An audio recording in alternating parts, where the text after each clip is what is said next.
Anderson in net tonight? Yes. Speaking to Sam, I know you've been impressed with him pretty much all year, especially given the workload, but how impressive has it been to see him be able to reset on the fly and turn it around the way he did, given the workload he's got? Yeah, I don't think he gets bothered with anything. I don't think he's afraid of anything. The thing that's been really, for a young man in that position that's so focused, we don't have to hold him accountable. He holds himself accountable. I watched him work yesterday in practice, and he's geared up, you can tell. And I haven't had to say much to him at all through some of the struggles we've had with him and the whole goaltending situation. I think that's a huge part of answering when things aren't going well.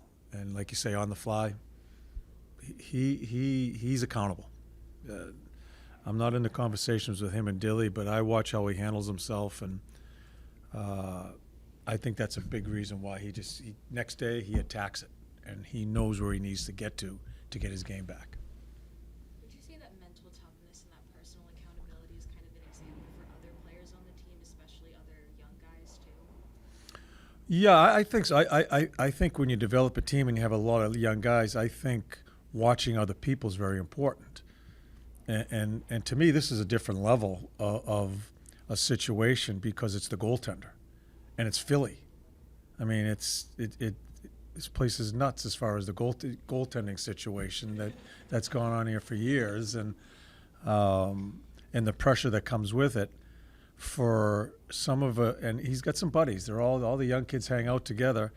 For them to watch him, how he's handled himself in that spotlight, absolutely, it's a great lesson to be learned. John, there's a situation tonight where you might have to pull your goalie. I'm assuming in the third period of a tie game. Yes. Do you have a time maybe when you're going to do that? Are you going to be maybe a little more eager to do it given the circumstances? No, I'm going to read the game. We'll go from there. Definitely. Yeah. I'm not going to get a slide rule out here. We're going to play the game. Hopefully we're ahead. But if we're not, obviously the circumstance dictate that we've got to try to win in regulation. So we'll make the call as the game goes on. Obviously the games last night didn't necessarily break your guys' way. You're still in it. You need some help. Does that adjust the messaging you give to the players or no? Not for a second. I didn't have a meeting today. Had practiced really well yesterday.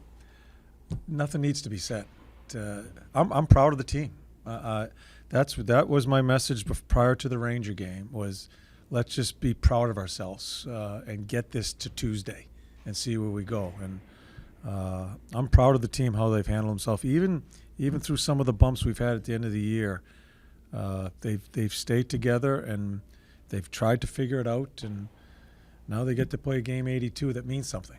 How much does the fact that they had these last two games where they turned it around, they ended the losing streak, how much does that color the way you view the season as a whole in comparison to if they would have just ended the season in a Yeah, and it's always you're always watching your team in this type of stuff, and even when things were going really good this year, we have not come off of we're rebuilding here. Deadline showed everybody that we're rebuilding. So for them to take some punches here and there and some ebbs and flows and momentum swings and just stay within themselves, it's they should feel good about that. The point I was trying to make in the past couple of weeks, I think they should feel good about what they've accomplished this year, but this is in front of us. And a couple of weeks ago, playoffs was right there for us, still is. I wanted them to take the next step since we're here. Look at it, look where we're at. And I wanted them to realize that. And I think they did. We've had, we've lost some games and stuff like that, but a number of different things happened in us losing those games. Not their attention, not their willingness to accept the moment. So they should feel good about that. I guess kind of following up on that, there's always going to be games at the end of a season you look back on and you say, well, we could have won that one, we could have won that one. But the one thing you did say, I think it was a couple weeks ago, was I just want us to end the year and not have any regrets. Yeah. I guess you're always going to have regrets about what we Absolutely. won that game, but conceptually, on the whole, do you think these guys can keep their heads held high? Absolutely, absolutely. And no matter what anybody says, if we don't succeed in getting in, absolutely. And I'll make sure they understand that. They already know my feelings about that as far as what this team's about. I'm proud of them, no matter what happens tonight. I'm excited about how they handle themselves. I'm excited about some of the growth. Excited about hopefully getting an opportunity, but if not, where we go in the future. So no matter what the result is tonight, that's not going to change in my mind. Going off of that a little bit, you talked about how this game will have that playoff type atmosphere, and whether or not you make the playoffs or not, this is that kind of game that gives guys the experience of playing in that atmosphere. How important is it just to even get this one game that could be in that kind of environment where the level's just absolutely amped up? Yeah, it's important. I still don't think it's going to – I don't think it's not the level of play. It will not be the level of playoffs. We can say it is, but playoffs is a whole different story. So, but to get it to this level, to play a full season, 82 games, and have every game mean something, that's a step in the right direction. And that's all we're looking for here, is to keep on with the process and get our steps going that way, not down. We're slowly going as far as the process is concerned. John, how much do you think part of the process is learning how to deal with expectations and pressure? Down the stretch, obviously the losing streak came at a bad time, Yeah. but do you think it's still something some of the young players are starting to deal with? That's good for them. Yeah. You know, some of the scrutiny was brought onto the team, and not in a good light. And you know, I heard it's beyond me. I heard the word quit. Not a chance. I'll tell you right now, there wasn't a goddamn second that those guys quit. You got to be really careful how to use that word, no matter what context you want to put it in, at who, what, whatever. They didn't quit for a second, and but for them to hear it, for them to be questioned, all of us, that's part of the process. You don't complain about it. You go about your business, but you learn how to handle those type of situations. Really important for basically a pretty young group out there.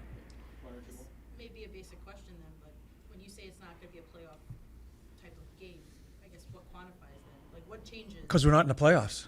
No, but I mean like in terms of, but wouldn't the level of play kind Oh, of? it's high stakes here, absolutely. But don't call it a playoff game, because it's not a playoff game. We use that word a little. You earn your way into playoffs. When you call yourself a playoff team or you're playing a playoff game, it better be a playoff game. I don't agree with this is playoff type game, because we're not in the playoffs. I love that we're playing a high stakes game here, a very important game, and it's the last one of the year. That's really important, but we're not in the playoffs. You know what I mean? I mean, it's English. Well, no, but I figure it's got the intensity. Absolutely, Of a playoff. absolutely, Jackie. I think we're saying the same thing. I just don't like using the word "it's playoffs" because we're not in the playoffs. It's fair. That's where we want to get to. Okay.